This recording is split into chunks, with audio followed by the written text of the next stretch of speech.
নং নদীবাৰী সমষ্টিৰ মোৰ ৰাইজলৈ মই নমস্কাৰ যাচিছোঁ। লগতে আমাৰ সংবাদ বন্ধুসকলক মই আজি সংবাদ মিলত অহাৰ কাৰণে ধন্যবাদ জ্ঞাপন কৰিছোঁ। আপোনালোকৰ মাজেৰে মই কিছু ক্লিয়াৰিফিকেশ্যন দিব খুজিছোঁ, স্পষ্টীকৰণ দিব খুজিছোঁ। যোৱাকালি আমাৰ BPF দলৰ মনোনীত প্ৰাৰ্থী তথা প্ৰাক্তন MCD তথা EM জগদীশ সৰকাৰ মহোদয়ে কিছু UPPLৰ বিৰুদ্ধে বেছলেছ এটা অপপ্ৰচাৰ চলাইছিল সংবাদ মাধ্যমৰ যোগেদি। ইয়াৰ কাৰণে মই 35 নং নদীবাৰী সমষ্টিৰ UPPL দলৰ মনোনীত প্ৰাৰ্থী শ্ৰী এন্থনী বসুমতাৰী মই তেখেতৰ যি বাক্যবান সেই বাক্যবানৰ বিৰুদ্ধে মই স্পষ্টীকৰণ ৰাইজক দিব বিচাৰিছোঁ। যোৱা 17 তাৰিখ আছিল চাগৈ আমগুৰি গাঁৱত এজন সেই গাঁৱৰ বাসিন্দা তেখেতৰ লগত তেখেতে মতানৈক্য হৈছিলে। তেখেতক সুধিছিলে, এজন জনপ্ৰতিনিধি আছিল বাবে সুধিছিলে। তেখেতে মানে BTC চৰকাৰৰ অংশীদাৰ তথা BPFৰ এজন EM আছিলে। সেইবাবে গাঁৱৰ যিটো উন্নয়ন হোৱা নাছিলে এই 15 বছৰত 17 বছৰ হাগ্ৰামা মহিলাৰ নেতৃত্বত 15 বছৰ BPF দলৰ চৰকাৰৰ যিহেতু আমগুৰি গাঁৱৰ কোনো এটা ৰাস্তা ঘাট ভাল নাছিলে, সামাজিক বহুত সমস্যা আছে, আই ঘৰৰ সমস্যা আছে, অনাময় আঁচনিৰ লেট্ৰিনৰ সমস্যা আছে, ৰেচন কাৰ্ডৰ সমস্যা আছে, বিভিন্ন সমস্যা লৈ তেখেতৰ লগত আলাপ আলোচনা কৰিছিল। তো সুধিছিলে 17 বছৰত আপুনি এজন জনপ্ৰতিনিধি হিচাপত সেই গাঁৱৰ ৰাস্তাটো কিয় উন্নত হৈ আছে, কিয় উন্নয়ন হোৱা নাই, ৰাস্তাবিলাক আপুনি সেই 17 বছৰে 15 বছৰত এতিয়া এটাও ৰাস্তা ভালদৰে বনাই নিদিলে, য'ত স্কুলত যাবৰ কাৰণে ল'ৰা ছোৱালীবিলাকে বহুত অসুবিধা, হস্পিটেলত এখন এম্বুলেঞ্চ নিবৰ কাৰণে বহুত অসুবিধা। তো তেখেতে কৈছিলে সেই ৰাস্তাটো PMGSYত ধৰিছে। এতিয়া যদি PMGSYত ধৰিছিলে ৰাস্তাটো কিয় নহ'লে, যিহেতু বৰ্তমান BPF চৰকাৰ নাই, বৰ্তমান BTC ৰাজ্যপাল শাসনত। তো আমাক সেইটো তথ্যটো দিয়ক, আমগুৰি গাঁও ভোলাবাৰী আৰু আমগুৰিৰ মাজত যিহেতু ৰাস্তা আছে সেইটো কোনটো এটা PMGSY পেকেজত ভৰাইছে। এইফালে আলিমুৰ ভোলাবাৰী হৈ আমগুৰি সংযোজন ৰাস্তা আছে সেইটো কোনটো পেকেজত ভৰাইছে, সেইটো আমাক তথ্য দিয়ক। নদীবাৰীবাসী ৰাইজক তথ্য আকাৰে তেখেতে কথা কওক। সংবাদ মাধ্যমত ডাঙৰ ডাঙৰ কথা ক'লে নহ'ব। গতিকে তেখেতক মই এজন সহযোগী হিচাপত, ৰাজনীতিক সহযোগী হিচাপত মই তেখেতক প্ৰশ্ন কৰিছোঁ যে আপুনি কোনটো PMGSYৰ পেকেজত সেই আমগুৰি ৰাস্তাটো ধৰা হৈছিল। NGNৰেগাৰ কাম আছিলে, সেইটোতো আপোনালোকে দুৰ্নীতি কৰিলে আমি দেখা পাইছোঁ। তথ্য আকাৰে আমি 2-1 দিনৰ পিছত আকৌ সংবাদ মাধ্যমৰ মাজেদি আমি আপোনাক প্ৰত্যাহ্বান জনাম। চ' তাতে আপুনি কৈছিলে ৰাস্তাটো আপুনি বনাই নিদিলে।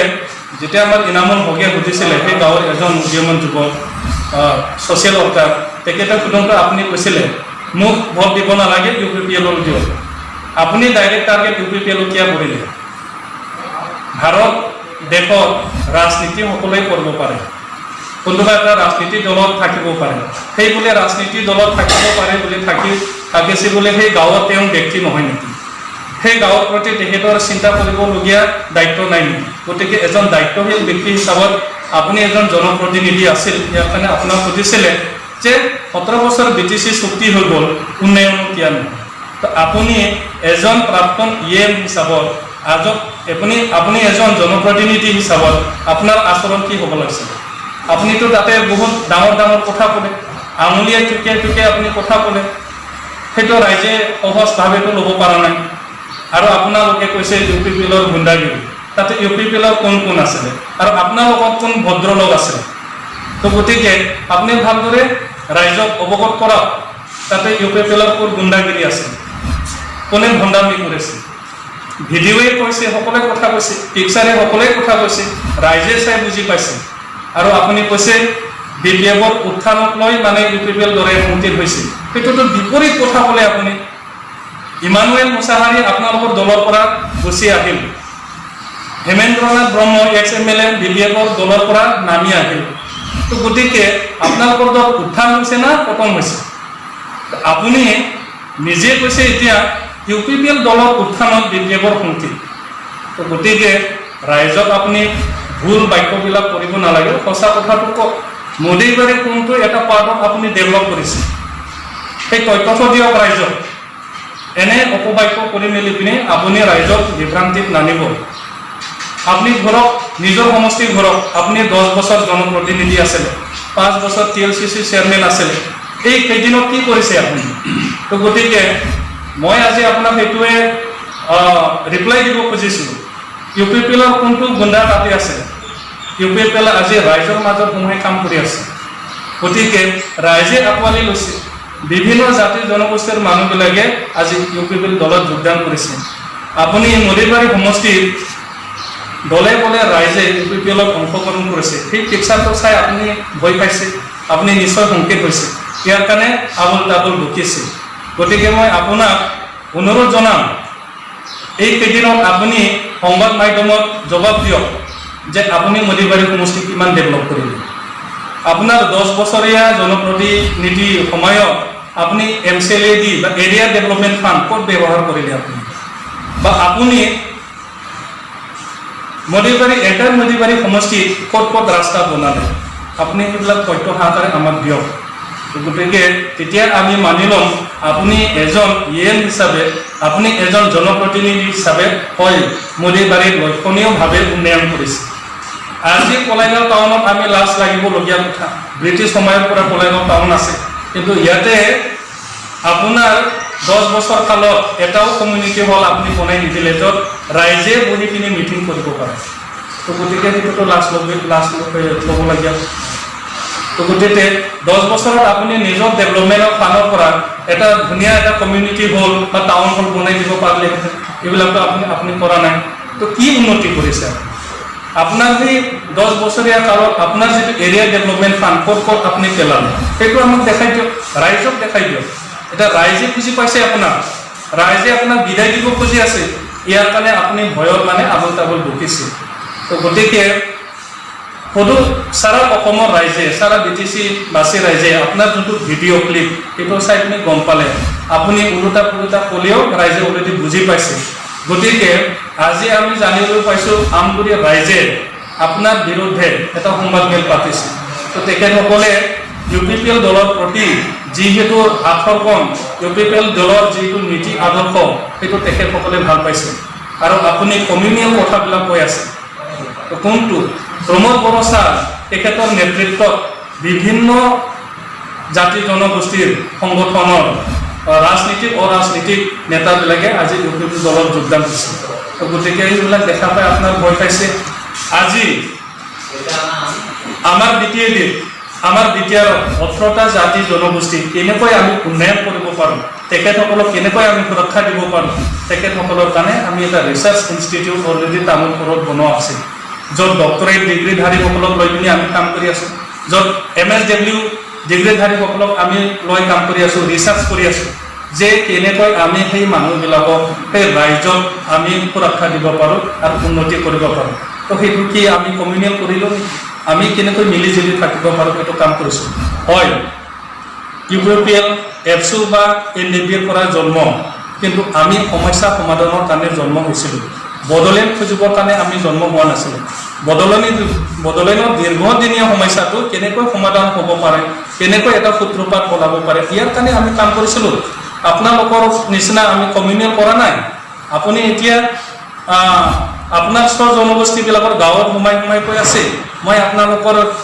জাতি ভাই হয় আপোনালোকে মোক ভোট দিয়ক ৰাজনীতিত হয়তো নহ'ব ৰাজনীতিত উন্নতিৰ কাৰণে আপুনি কাম কৰক আপুনি দুৰ্নীতিৰ কাৰণে কাম কৰি আছে কোনটো এটা ৰাস্তা আপুনি ভাল কৰিছে চাওক তো গতিকে আপুনি নিজে ঘূৰি চাওক এতিয়া বাৰিষা বতৰ কোনটো ৰাস্তাটো উন্নতি হৈছে আপুনি সোমাওক গাঁৱে গাঁৱে সোমাওক কওক উন্নতিৰ কথা কওক আপুনি এই কমিউনিয়েল ৰাজনীতি নকৰিব আমাৰ ইয়াতে আমি শান্তিত থাকিব বিচাৰিছোঁ আপোনাৰ কাৰণে বহুত ইয়াতে অসুবিধা হৈ আছে গতিকে মৰিবাৰীবাসী ৰাইজে এই মিলি আপোনাক বিদায় দিবলৈ যত্ন কৰি আছে গতিকে আপুনি সাৱধান হওক ৰাইজৰ পৰা বাচি থাকক ৰাইজৰ ওচৰত যাই পিনি এই দুমুখীয়া নীতি আপুনি নকৰিব তো গতিকে ৰাইজে আপোনাৰ প্ৰতি বিশ্বাস নাই, আস্থা নাই।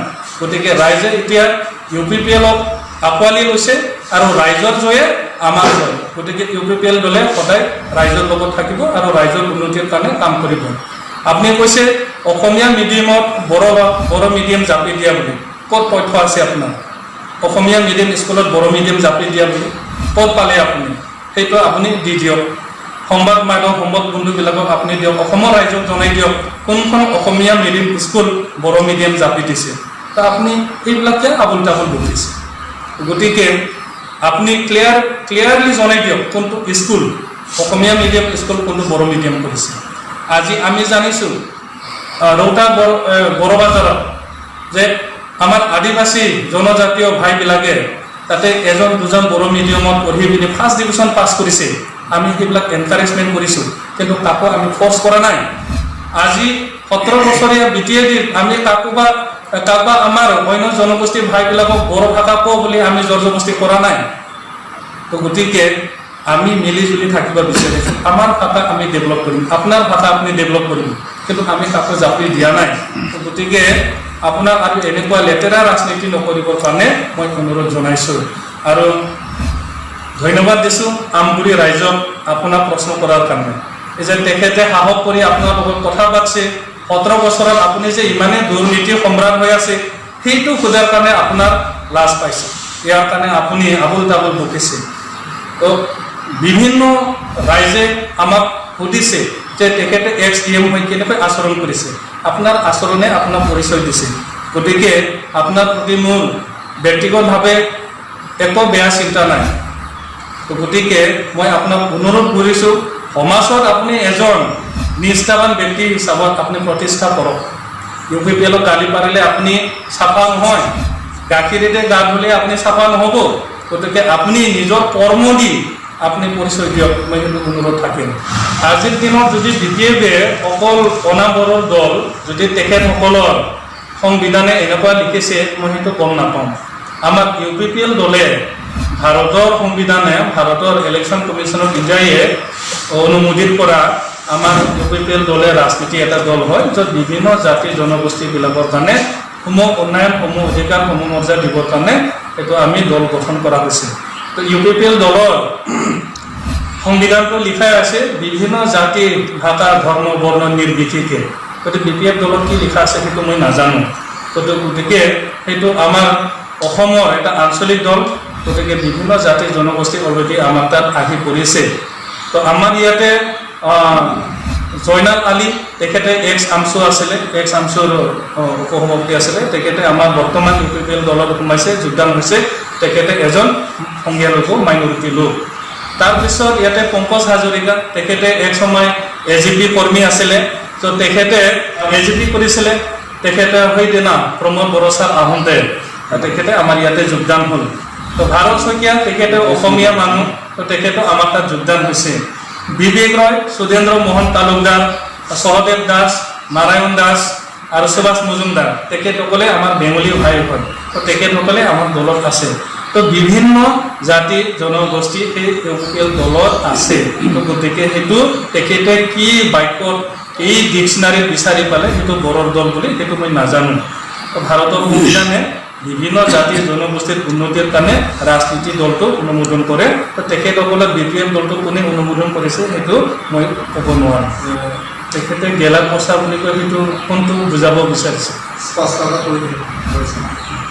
তাৰমানে এতিয়া তেখেতে আচলতে গেষ্ট্ৰিক বেমাৰ হৈছে, জ্বলিছে, গেষ্ট্ৰিক আলচাৰ হৈছে তেখেতৰ।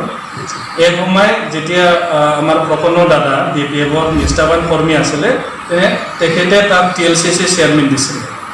তাৰপিছত এটা ভয় আছিলে, যদি প্ৰপন্ন বড়োৱে সমূহ ৰাইজক TLCC চেয়াৰমেন হয়, বিভিন্ন সা সুবিধা দিব, তেনেহ'লে নেক্সট প্ৰপন্ন বড়োৱে BPFৰ টিকেট পাব, সেইটো তেখেতে ভয় কৰিছে। ইয়াৰ কাৰণে প্ৰপন্ন বড়োক তেখেতে হাত বান্ধি থৈছিলে একো সা সুবিধা দিব নোৱাৰাৰ কাৰণে। আজি সেই সমূহ মৰ্যাদাটো প্ৰপন্ন বড়োই পোৱা নাই BPFৰ। গতিকে UPPL দলত যিটো আমাৰ নীতি আদৰ্শ সেইটো ভাল পাই তেখেতে আহিছে। যেতিয়া BPFত আছিলে সেই গেলা পচাকে তেওঁ TLCC চেয়াৰমেন বনাইছিলে। কিন্তু তাৰপিছত সুৰেন বড়ো, তেওঁৰ নাম লৈছে সুৰেন বড়ো, এজন ভাল মানে বিজনেছমেন, BPFৰ এজন ভাল কৰ্মী আছিলে। তো তেখেতো মানে জগদীশ চৰকাৰৰ প্ৰতি সমমৰ্যাদাটো পোৱা নাছিল সুৰেন বৰা যদি তাৰ দলত আছিলে সুৰেন বৰা এজন ভাল কৰ্মী আছে সুৰেন বৰা UPPL অহাৰ কাৰণে এটা গেলা পইচা আমি বেয়া মানুহ যাক বেয়া কৈছে এই বেয়া মানুহ মানে ভাল এটা ৰাস্তা দেখাবৰ কাৰণে আমি ৰাজনীতি কৰিছোঁ য'ত দুৰ্নীতি হৈছে সেইটো আমি উন্নতি কৰিবৰ কাৰণে সমাজৰ পৰা দুৰ্নীতি নাইকিয়া কৰিবৰ কাৰণে UPPL দলে গঠন হৈছিল তো দেখা পাওক এজন TLCC চেয়াৰমেনক হাত বান্ধি পিনি ধৰি ৰখাটো জানো এটা ভাল কথা এইটো কিবা সম উন্নয়ন বা সমমৰ্যাদাৰ কথা হ'ল নেকি গতিকে সেইটোৱে তেওঁ জবাব দিব তো গতিকে এই সময় হিমন্ত বিশ্ব শৰ্মা কংগ্ৰেছত আছিলে তেতিয়া তেখেতে গুজৰাটত পানী পাইপত মুছলমানৰ তেজ দেখা পাইছিলে তো তেখেতে BJPত চাই মিলি পিনি এতিয়া আমাৰ হিন্দু ধৰ্মাৱলম্বী ভাইবিলাকৰ কাৰণে এটা ত্ৰাণকৰ্তা হৈ আছে যি সময়ত প্ৰপন্ন বড়োৱে BPF থাকোঁতে ৰাইজৰ কাৰণে একো কৰিব উপায় নাপালে সুযোগ নাপালে তো গতিকে UPPL আহি পিনি তেখেতে কিন্তু বহল ভিত্তিত কাম কৰিবৰ কাৰণে সুযোগ পাব আৰু অলৰেডি সুযোগ পাইছে তো তেখেতে সেইটো সহ্য কৰিব নোৱাৰি গেলা পইচা নাম দিছিল তো প্ৰপন্ন বড়ো আমাৰ মাজত অহাটো সুৰেন বড়ো আমাৰ মাজত অহাটো পবিত্ৰ বসুমতাৰী আমাৰ মাজত অহাটো আচলতে তেখেতৰ ৰাইট হেণ্ডটো পেৰালাইজ হৈছে সেইটোকে তেওঁ মানে উপায় নাই গেলা পইচা ক'বলৈ ধৰিছে নাৰায়ণ মেছৰ কথা কৈছে তেওঁ এক সময় পৃথিৱীৰাজ নাৰায়ণ আমাৰ হাগ্ৰামা মহিলাৰী ছাৰৰ ৰাইট হেণ্ড আছিল পৃথিৱীৰাজ নাৰায়ণক আমি কোনো চিনি পোৱা নাছিলে প্ৰথম BPFে তেখেতক ৰাজকুমাৰ উপাধি দিছিলে তো সেই ৰাজকুমাৰজন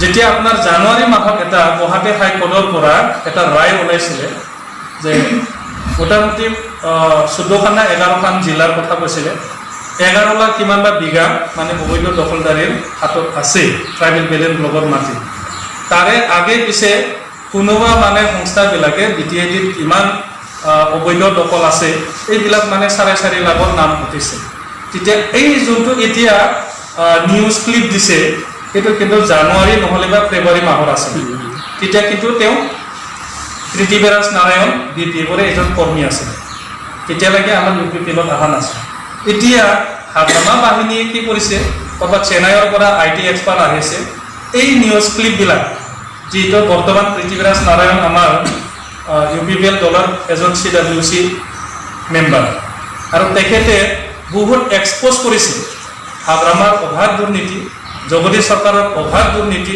2 নম্বৰী আপোনাৰ এপইণ্টমেণ্ট দিয়া বেক ডেটত এপইণ্টমেণ্ট দিয়া উইদাউট ইণ্টাৰভিউ এপইণ্টমেণ্ট দিয়া এইবিলাক এক্সপ'জ কৰাৰ কাৰণে তেখেতসকলে আচলতে জ্বলিছে আৰু সেই পুৰণা নিউজটো বজাই পিনি এতিয়া ৰাইজক আতংক কৰিবৰ কাৰণে চেষ্টা কৰিছে তো এইটো পুৰণা নিউজ প্ৰভিডেণ্ট টাইমৰ এটা নিউজ এইটো হয়তো জানুৱাৰী নহ'লে বা ফেব্ৰুৱাৰী প্ৰথম সপ্তাহৰ নিউজ আছিলে এইটো আমি প্ৰতিদিন টাইম লগত ক্লিয়াৰ কৰি মিলি পিনি অলৰেডি সেই সংক্ৰান্তত মই পৃথিৱীৰাজ নাৰায়ণক এটা মেছেজ দিছোঁ তেখেতে 2-1জনক ইয়াৰ কাৰণে ক্লিয়াৰিফিকেশ্যন দিব 4.5 লাখটো যেতিয়া হৰিশংকৰ ব্ৰহ্ম তেখেতো কৈছিলে এইটো অসম চৰকাৰৰে এটা কমিশ্যন আছিলে এটা কমিটি আছিলে তো তেখেতে ক্লিয়াৰ কৈছিলে যে এনেকুৱা আছে সেইটো আমাৰ প্ৰশ্ন নহয় এতিয়া UPPL দলে চৰকাৰ গঠন কৰিলে সেই জনজাতীয় লোকসকলে উচ্ছেদ হ'ব নেকি এইটোতো আমাৰ প্ৰশ্ন নহয় এইটো গুৱাহাটী হাইকোৰ্টৰ প্ৰশ্ন মাত্ৰ কৈছে কি ৰিপৰ্টবিলাক দিব লাগে এতিয়া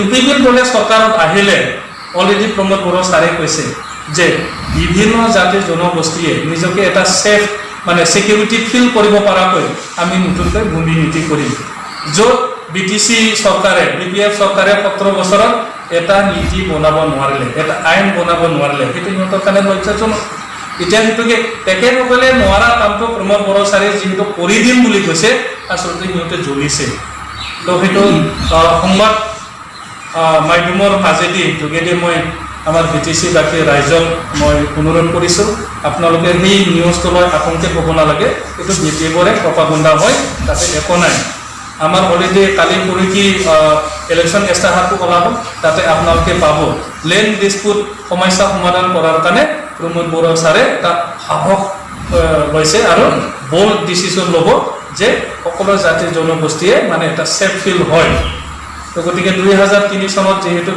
মডিফাইড 6 শিডিউল হৈছিলে তাতে যিটো নিয়ম নীতি আছে BTRতো চেম বস্তুটো আছে, কাৰণ আমাৰ BTRৰ নতুন ভূমি নীতি নাই, কিন্তু আমি নিজে বনাই ল'ব লাগিব। গতিকে বিভিন্ন জাতি জনগোষ্ঠীয়ে মানি ল'ব পৰাকৈ, মানে নিজকে সুৰক্ষিত ভাবি ল'ব পৰাকৈ এই নীতিটো কৰা হ'ব। গতিকে মই অনুৰোধ কৰিছোঁ সকলো পক্ষকে মানে সেই সংক্ৰান্তত আপোনালোকে আতংকিত হ'ব নালাগে। এনেকুৱা হ'ব পাৰে নেকি? সেইটো হয়, যিহেতু মানে ট্ৰাইবেল বেলেঞ্চবিলাকৰ কথাটো অলপ সুকীয়া। যিহেতু 6 শিডিউল হৈ গ'ল সেইটো অঞ্চলটো 2003 চনত আমাৰ যিবিলাকে বিভিন্ন জাতি জনগোষ্ঠী অলৰেডি BTCত আছে, তেখেতসকলে অলৰেডি ছেফ। যদি নতুনকৈ কোনোবা আহে 2003 চনৰ পিছত আহে বা বৰ্তমান আহিব, তেনেহ'লে সিহঁতৰ কাৰণে এটা স্পেচিয়েল এমেণ্ডমেণ্ট কৰিব লাগিব। য'ত এটা নিয়ম নীতি নহ'লে নচলে, সেইটো চৰকাৰী ৰুল হয়। তো গতিকে সেইটো পিছত আমি দেখা যাব। অলৰেডি যিসকলে 2003 চনত আছে, তো গতিকে তেখেতসকলে অলৰেডি ছেফ। ভয় কৰিবলৈ কোনো কথা, আতংকিত হোৱাৰ কোনো কাৰণ নাই, সেইটো দৰকাৰী নাই। এই ক্ষেত্ৰত যদি ইছ্যু লৈছে কি ক'ব বিচাৰে BTFে যদি ইছ্যু লৈছে এই ক্ষেত্ৰত? তেখেতসকলেতো 17 বছৰে একো কৰিব নোৱাৰিলে, এটা ভূমি নীতি কৰিব নোৱাৰিলে।